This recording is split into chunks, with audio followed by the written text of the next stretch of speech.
Hey guys, Fred Wellman with the Midas Touch Network, host of On Democracy with FP Wellman. Hey, the world is crazy right now. Tragic events in Israel, of course, the unfolding war in Ukraine, and the political upheaval in Washington as the House Republicans can't seem to pick a Speaker of the House.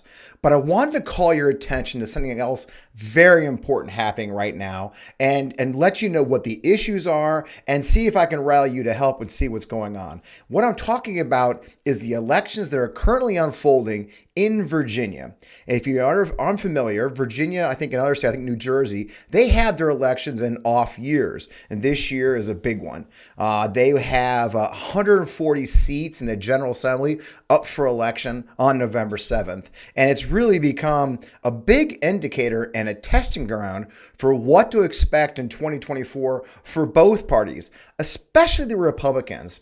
So I wanted to take a look at what's at stake in this election, the issues that we're facing, why it's important, and why it matters to you. So that way you'll know what's going on and, frankly, provide a window on what to expect in our upcoming elections in 2024. You know, they're off-year elections. They are often a test case, and it's an odd state. I don't know if for those who don't know, the Commonwealth of Virginia is a little bit different. For example, the governor can only serve a single one consecutive term at a time. In other words, he can do 4 years, or she has to leave and can run again. If you remember last time, Glenn Youngkin was elected 2 years ago, and a bit of a surprise as a Republican. The Republicans had one statewide office in over a decade, I believe, beating Terry McAuliffe. Terry McAuliffe was running for his second time as governor after a break of 4 years. So now Glenn Youngkin has really been pushing.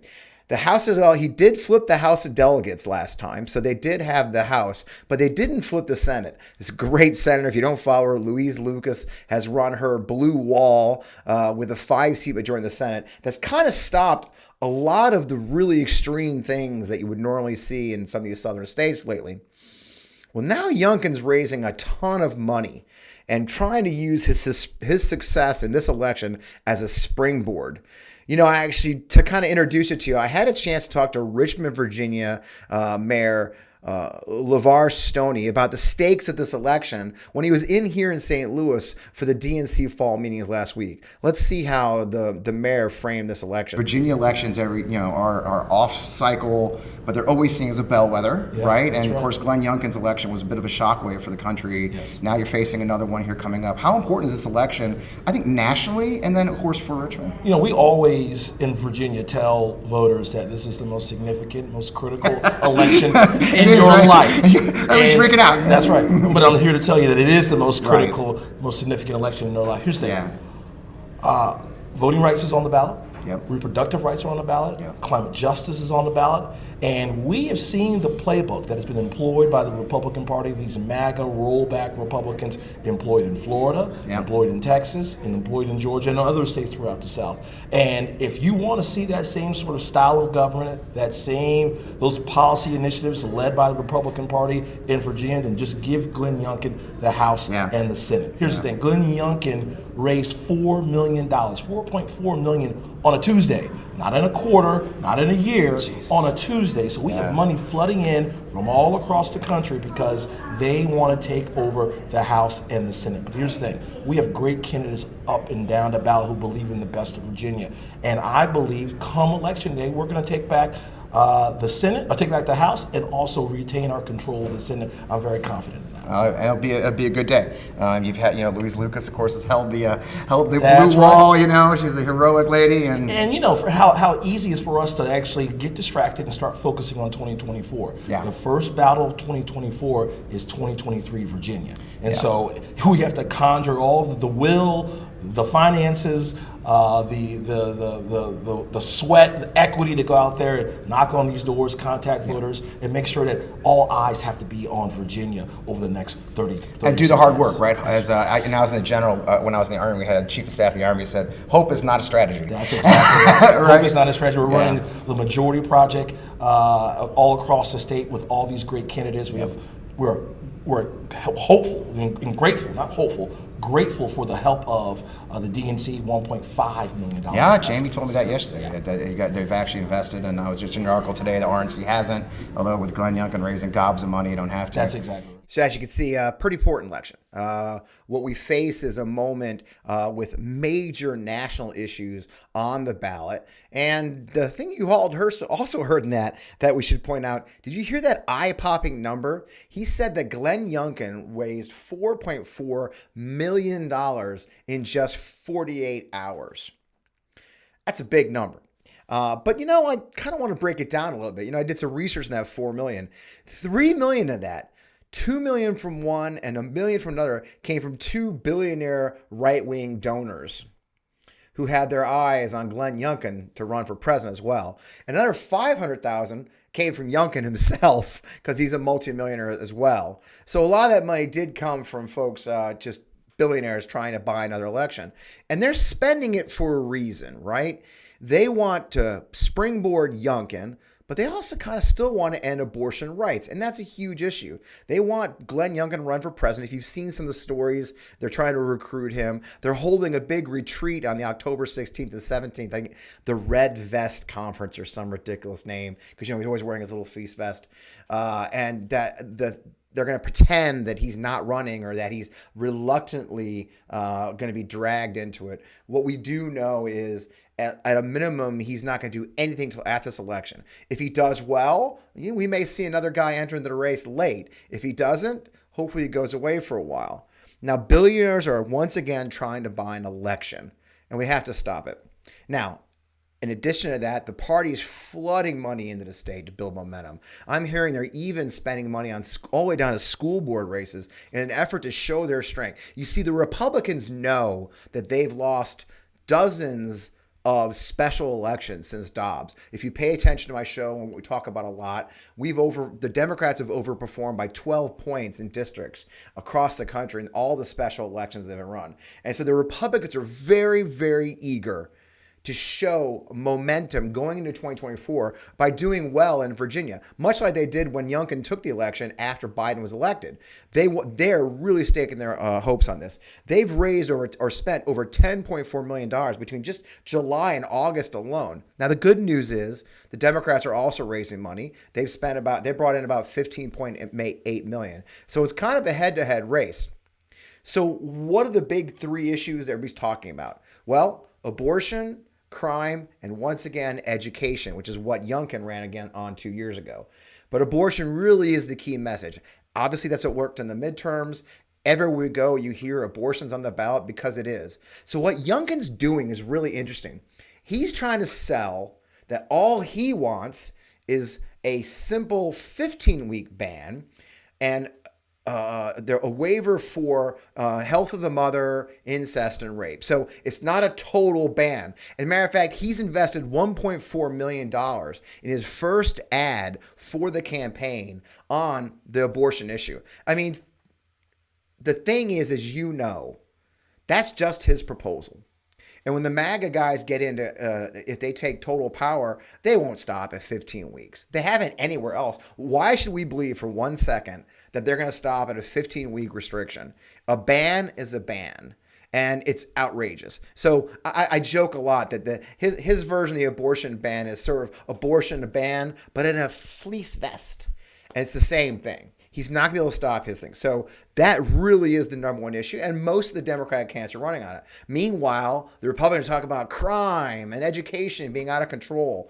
But it's not working as well as they thought it would. They're hoping that in the cities up in Northern Virginia, that crime will be a major issue. But the Democrats are fighting back, making it clear that, well, we have crime because there's so many freaking guns. And are actually pushing back, saying we have to have programs for kids. We have to have better education programs. So it really is a fight. But more and more, since you can see, he spent his first ad is on abortion. That's really the issue. Now, what really makes this interesting is this third issue I'd like to talk about is the way the Republicans are going to use Virginia as a testing ground for all of their different voter suppression and getting rid of votes techniques. They've actually been training. Here's a story you can see here. They're training voter or election watchers and people to check the count and to hover. And a lot of people worry that this flood of extremists working at the ballot box will intimidate voters and keep people from going to vote. On top of that, months ago, they pulled out of ERIC, which is the Electronic Registration Information Center. And that's that national program, a nonprofit that was used as a national database for voter registrations. Bizarrely, after saying they wouldn't, Virginia dropped out, even though they were a founding member of ERIC, citing the conspiracy theories and saying that since 8 other Republican states have pulled out, it wasn't as reliable as it once was. So again, they're using their own actions to justify more bad actors.